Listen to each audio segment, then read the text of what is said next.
ఈ నాట్లకి సాధారణటువంటి చెప్పదలుచుకున్నాం మిత్రులారా. అది మనం డిమాండ్ చేయాల్సింది.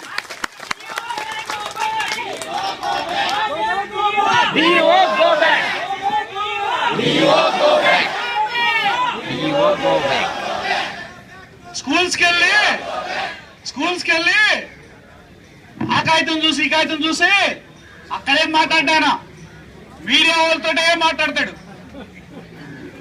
అప్పారావు గారికి మెమో ఇచ్చాను, సుబ్బారావు గారిని సస్పెండ్ చేశాను అని. ఇప్పుడు మీరు సస్పెండ్ చేసింది జిల్లాలో నాతో కలిపి 10 మందిని సస్పెండ్ చేశారు.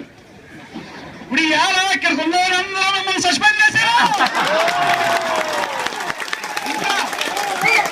ఇంతమంది ఇవాళ నువ్వు అని చేసే విధంగా పంపించే ఇప్పటికీ కూడా సిఆర్పీ స్కూల్ కి తిరుగుతున్నారు. దేనికోసం తిరుగుతున్నారు? ఏ టీచర్ ధర్నాకి వెళ్ళాడు అనేటువంటిది. అదే ఏం చేస్తారు ఈ ధర్నాకు వచ్చిన టీచర్లని? ఏం చేయలేడు. అలాగే సద్దాం హుస్సేన్ లాంటి నియంత్రణ నేల కొరిగిపోయారు. ఈయనంతా డెమోక్రాటిక్ కంట్రీలో డెమోక్రసీకి ఇవ్వాలి. నాకు తెలిసి 27 ఏళ్ళ సర్వీసు, అంతకుముందు 25 ఏళ్ళ సర్వీస్ కనుక చూసినట్లయితే 50 ఏళ్ళ చరిత్రలో ఇన్ని వేల మంది డిఓ కార్యాలయం ధర్నా చేసేటువంటి పరిస్థితులు. ఈ రకంగా ఈ ధర్నా చేసేటువంటి పరిస్థితి కల్పించాడు. ఇప్పుడు ఆయన ఏమనుకున్నాడంటే ఈ జిల్లాకు వస్తే నాకు కావాల్సిన దండ వేసి ఊరేగిస్తాడు అనుకున్నాడు. ఆయన పులి మీద ఎక్కి సారి చేశాడు. పులి మీద ఎక్కి సారి చేసినప్పుడు చాలా ఆనందంగా ఉంటుంది. ఆ పులి దిగితే నువ్వు వస్తుంది పడుతుంది. పొద్దున్నే కలెక్టర్ గారి దగ్గరికి వెళ్ళి, అయ్యా కలెక్టర్ గారు బేస్మెంట్ ఎత్తేయమన్నారు, నేను ఎత్తేస్తానంటే నువ్వు ఉంటావా పోతావా తెలుసుకోవాలి. నువ్వు ఎత్తకపోతే నీ శరీరం పెట్టావు. ఏమైనా దిగితే పుల్ తినేస్తుంది, దిగపోతే పడుతుంది. ఇంకా మన మిత్రులు చెప్పారు. ఆయన ఏం చెప్తున్నాడంటే, నేను ఇప్పుడు బేస్మెంట్ ఇత్రా చేసుకుంటే డిఓ మెడలు వచ్చేసాం, డిఓ కీలు విరిచేసాం అని చెప్పుకుంటారట. వాట్సాప్ లో 5 నిమిషాల్లో మొత్తం రాష్ట్రం అంతా హల్చల్ అయిపోతుంట. ఇప్పటికీ హల్చల్ అయిపోయింది కదా. ఇవాళ స్టేట్ మీడియా మొత్తం వెస్ట్ గోదావరి వైపు చూస్తుంది. మొత్తం అన్ని ఛానల్స్ కూడా మీ యొక్క ఘనకార్యాన్ని రిలే చేసినాయి. అదే చెప్తున్నాడు నేను లోపల. అంటే నువ్వు అంత క్రెడిబిలిటీ సాధించుకున్నావు అనమాట. ఈయన టీచర్ గా పనిచేశాడు. ఎక్కడ?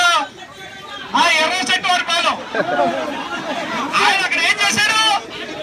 పిల్లలకు పాఠాలు చెప్పలేదు, చదువుకున్నాడు.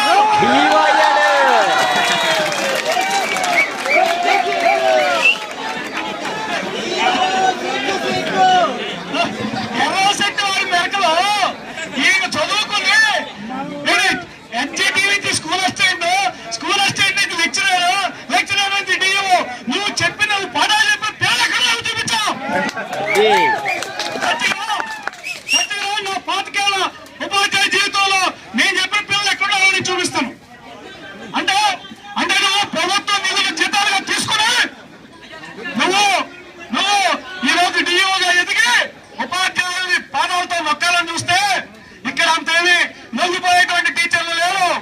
ఈ వాడు నేను చాలా గర్వపడతా ఉన్నాను. ఎందుకు గర్వపడతానంటే డిఓ గారు ఇదంతా సాధ్యమే చరిత్రలో అయిపోయాను. నేను ఈ వాడు 100 సాధ్యులు ఇక్కడికి వచ్చారు. నేను సంగతులు తెలుసుకోవడం. ఈ జిల్లాలో ఒక సాధ్యం లేదు, 100 సాధ్యాలు ఉన్నారు. ఈ సంగతి తెలుసు. ఏమి వెనకడిగేసేటువంటి సమస్య లేదు. ఇందాక జేఏసీ నాయకత్వం చెప్పింది.